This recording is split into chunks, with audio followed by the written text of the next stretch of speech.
Barrow Bookstore presents a reading of Mrs. Bullfrog by Nathaniel Hawthorne.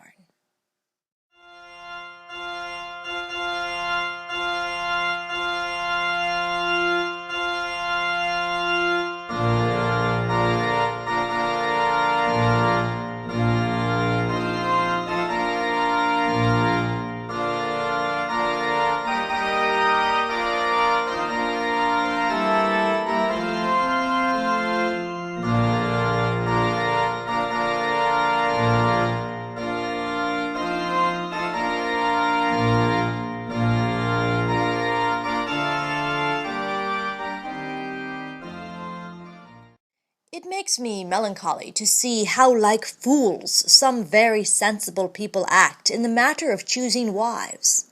They perplex their judgments by a most undue attention to little niceties of personal appearance, habits, disposition, and other trifles which concern nobody but the lady herself.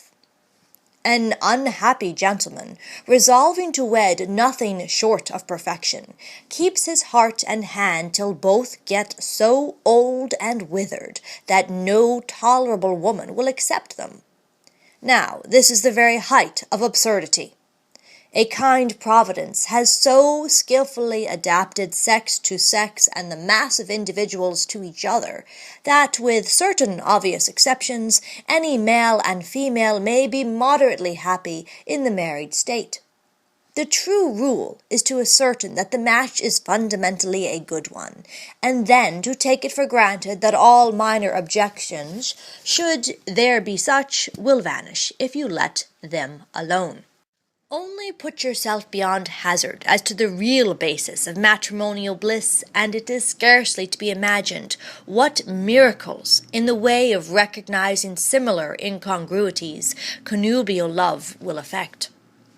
For my own part, I freely confess that in my bachelorship I was precisely such an over-curious simpleton as I now advise the reader not to be. My early habits had gifted me with a feminine sensibility and too exquisite refinement. I was the accomplished graduate of a dry goods store, where, by dint of ministering to the whims of fine ladies, and suiting silken hose to delicate limbs, and handling satins, ribbons, chintzes calicoes, tapes, gauze, and cambric needles, I grew up a very ladylike sort of gentleman. It is not assuming too much to affirm that the ladies themselves were hardly so ladylike as Thomas Bullfrog. So painfully acute was my sense of female imperfection, and such varied excellence did I require in the woman whom I could love, that there was an awful risk of my getting no wife at all, or of being driven to perpetuate matrimony with my own image in the looking-glass. Besides the fundamental principle already hinted at, I demanded the fresh bloom of youth, pearly teeth, glossy ringlets, and the whole list of lovely items with the utmost delicacy of habits and sentiments, a silken texture of mind, and, above all, a virgin heart. In a word, if a young angel just from paradise, yet dressed in earthly fashion, had come and offered me her hand, it is by no means certain that I should have taken it. There was every chance of my becoming a most miserable old bachelor, when, by the best luck in the world, I made a journey into another state, and was smitten by, and smote again, and wooed, and won, and married the present Mrs. Bullfrog, all in the space of a fortnight. Owing to these extempore measures, I not only gave my bride credit for certain perfections which have not as yet come to light, but also overlooked a few trifling defects, which, however, glimmered on my perception long before the close of the honeymoon. Yet, as there was no mistake about the fundamental principle aforesaid, I soon learned, as will be seen, to estimate Mrs. Bullfrog's deficiencies and superfluities at exactly their proper value. The same morning that Mrs. Bullfrog and I came together as a unit, we took 2 seats in the stagecoach and began our journey towards my place of business. There being no other passengers, we were as much alone and as free to give vent to our raptures as if I had hired a hack for the matrimonial jaunt. My bride looked charmingly in a green silk calash and riding habit of pelisse cloth, and whenever her red lips parted with a smile, each tooth appeared like an inestimable pearl. Such was my passionate warmth, that we had rattled out of the village, gentle reader, and were lonely as Adam and Eve in paradise.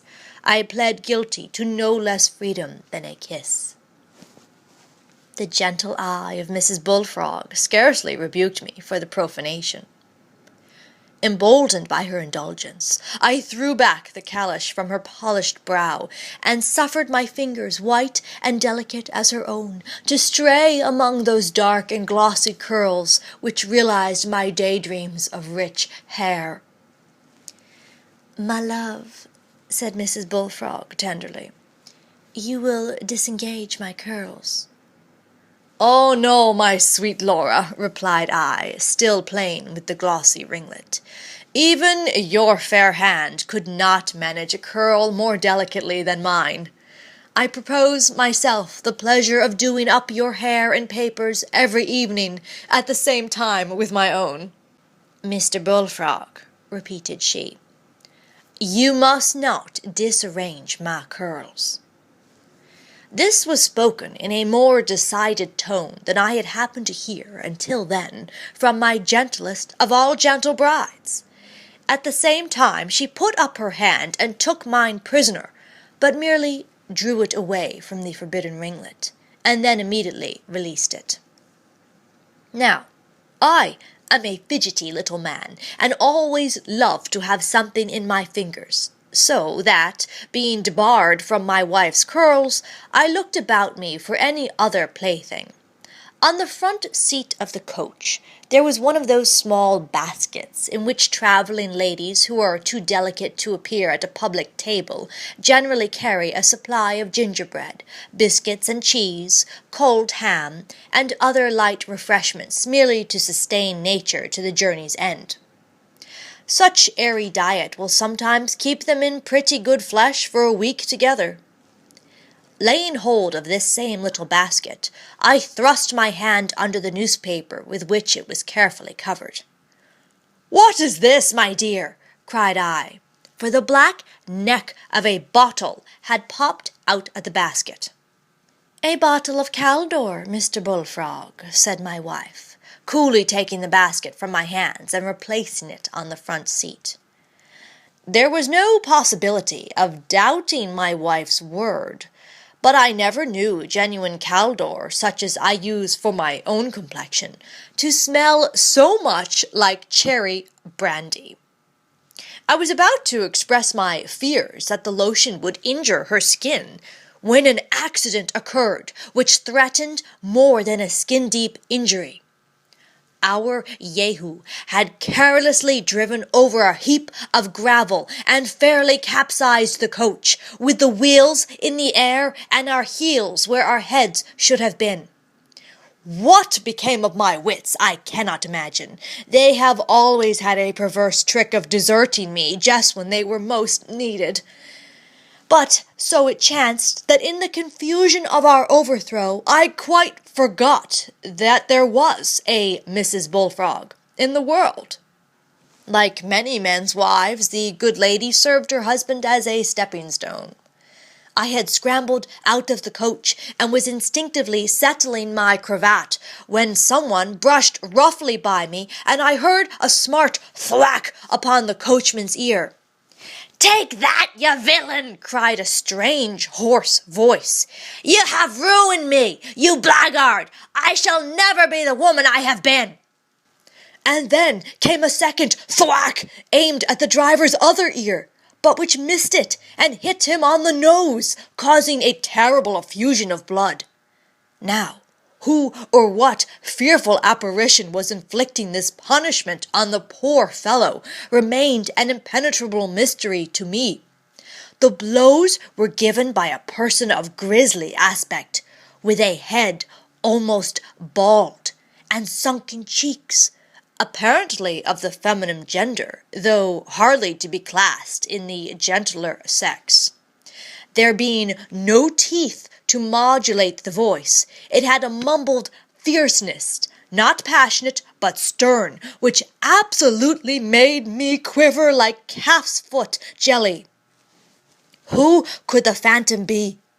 The most awful circumstance of the affair is yet to be told, for this ogre, or whatever it was, had a riding habit like Mrs. Bullfrog's, and also a green silk calash dangling down her back by the strings.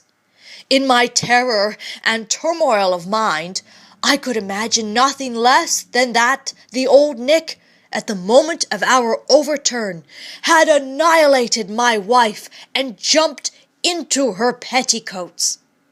The idea seemed the most probable, since I could nowhere perceive Mrs. Bullfrog alive, nor, though I looked very sharply about the coach, could I detect any traces of that beloved woman's dead body. There would have been comfort in giving her Christian burial. "Come, sir, bestir yourself! Help this rascal to set up the coach!" said the hobgoblin to me. Then, with a terrific screech at 3 countrymen at a distance, "Here, you fellas, ain't you ashamed to stand off when a poor woman is in distress?" The countrymen, instead of fleeing for their lives, came running at full speed and laid hold of the topsy-turvy coach. I also, though a small-sized man, went to work like a son of Anak. The coachman, too, with the blood still streaming from his nose, tugged and toiled most manfully, dreading, doubtless, that the next blow might break his head. And yet, bemuddled as the poor fellow had been, he seemed to glance at me with an eye of pity, as if my case were more deplorable than his. But I cherished a hope that all would turn out a dream, and seized the opportunity as we raised the coach to jam 2 of my fingers under the wheel, trusting that the pain would awaken me. "Why, here we are, all to rights again," exclaimed a sweet voice behind me. "Thank you for your assistance, gentlemen. My dear Mr. Bullfrog, how you perspire! Let me wipe your face. Don't take this little accident too much to heart, good driver. We ought to be thankful that none of our necks are broken." "We might have spared 1 neck out of the 3, muttered the driver, rubbing his ear and pulling his nose to ascertain whether he had been cuffed or not. "Why, the woman's a witch!" I fear that the reader will not believe, yet it is positively a fact, that there stood Mrs. Bullfrog, with her glossy ringlets curling on her brow, and 2 rows of orient pearls gleaming between her parted lips, which wore a most angelic smile. She had regained her riding habit and calash from the grisly phantom, and was, in all aspects, the lovely woman who had been sitting by my side at the instant of our overturn. How she had happened to disappear, and who had supplied her place, and whence she did now return, were problems too knotty for me to solve. There stood my wife. That was the one thing certain among a heap of mysteries. Nothing remained but to help her into the coach and plod on through the journey of the day and the journey of life as comfortably as we could. As the driver closed the door upon us, I heard him whisper to the 3 countrymen, "How do you suppose a fellow feels shut up in the cage with a she-tiger?" Of course, this query could have no reference to my situation, Yet, unreasonable as it may appear, I confess that my feelings were not altogether so ecstatic as when I first called Mrs. Bullfrog mine. True, she was a sweet woman and an angel of a wife, but what if a Gorgon should return amid the transports of our connubial bliss, and take the angel's place? I recollected the tale of a fairy, who half the time was a beautiful woman, and half the time a hideous monster. Had I taken that very fairy to be the wife of my bosom? While such whims and chimeras were flitting across my fancy, I began to look askance at Mrs. Bullfrog, almost expecting that the transformation would be wrought before my eyes. To divert my mind, I took up the newspaper which had covered the little basket of refreshments, and which now lay at the bottom of the coach, blushing with a deep red stain, and emitting a potent spirituous fume from the contents of the broken bottle of Caldor. The paper was 2 or 3 years old, but contained an article of several columns, in which I soon grew wonderfully interested. It was the report of a trial for breach of promise of marriage, giving the testimony in full, with fervid extracts from both the gentleman's and lady's amatory correspondence.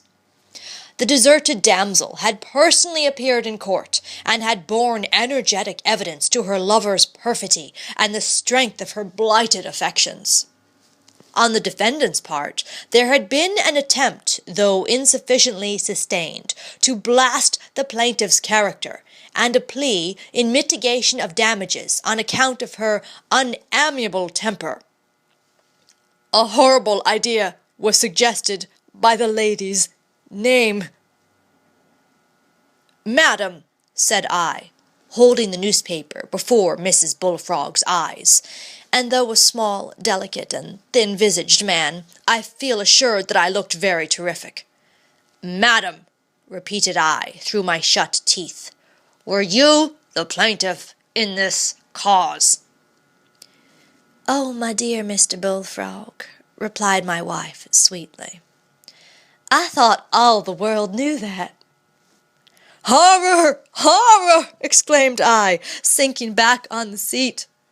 Covering my face with both my hands, I emitted a deep and death-like groan, as if my tormented soul were rendering me asunder. I, the most exquisitely fastidious of men, and whose wife was to have been the most delicate and refined of women, with all the fresh dewdrops glittering on her virgin rosebud of a heart. I thought of the glossy ringlets and pearly teeth. I thought of the Caldor. I thought of the coachman's bruised ear and bloody nose. I thought of the tender love secrets which she had whispered to the judge and jury and 1,000 tittering auditors, and gave another groan. "Mr. Bullfrog," said my wife. As I made no reply, she gently took my hands with her own, removed them from my face, and fixed her eyes steadfastly on mine.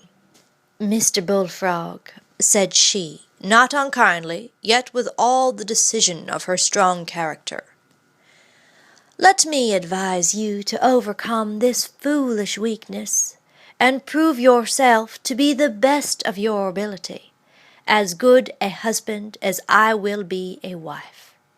You have discovered, perhaps, some little imperfections in your bride. Well, what did you expect? Women are not angels. If they were, they would have to go to heaven for husbands, or at least be more difficult in their choice on earth." "But why conceal these imperfections?" interposed I, tremulously. "Now, my love, are you not a most unreasonable little man?" said Mrs. Bullfrog, patting me on the cheek. "Ought a woman to disclose her frailties earlier than the wedding day? Few husbands, I assure you, make the discovery in such good season, and still fewer complain that these trifles are concealed too long. Well, What a strange man you are! Pooh! You are joking." "But the suit for the breach of promise," groaned I. "Ah, and is that the rub?" exclaimed my wife. "Is it possible that you view that affair in an objectionable light? Mr. Bullfrog, I never could have dreamed it. Is it an objection that I have triumphantly defended myself against slander and vindicated my purity in a court of justice? Or do you complain because your wife has shown the proper spirit of a woman and punished the villain who trifled with her affections?" "But," persisted I, shrinking into a corner of the coach, however, for I did not know precisely how much contradiction the proper spirit of a woman would endure. "But, my love, would it not have been more dignified to treat the villain with the silent contempt he merited?" "That is all very well, Mr. Bullfrog," said my wife slyly. "But in that case, where would have been the $5,000 which are to stock your dry goods store?" "Mrs. Bullfrog, upon your honor," demanded I, as if my life hung upon her words, "is there no mistake about those $5,000? "Upon my word and honor there is none," replied she. "The jury gave me every cent the rascal had, and I have kept it all for my dear Mr. Bullfrog." "Then, thou dear woman," cried I, with an overwhelming gush of tenderness, "let me fold thee to my heart. The basis of matrimonial bliss is secure, and all thy little defects and frailties are forgiven. Nay, since the result has been so fortunate, I rejoice at the wrongs which drove thee to this blessed lawsuit. Happy Bullfrog that I am!"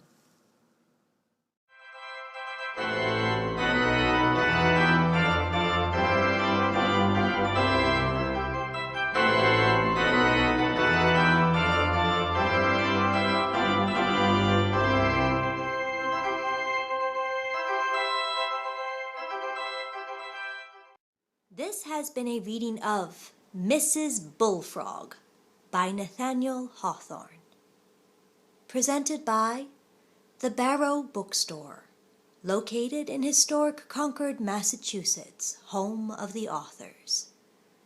Reading by Jamie Lee. Thank you for listening. Join us next week as the Barrow Bookstore audio series continues with readings of short stories and works by Concord authors and beyond.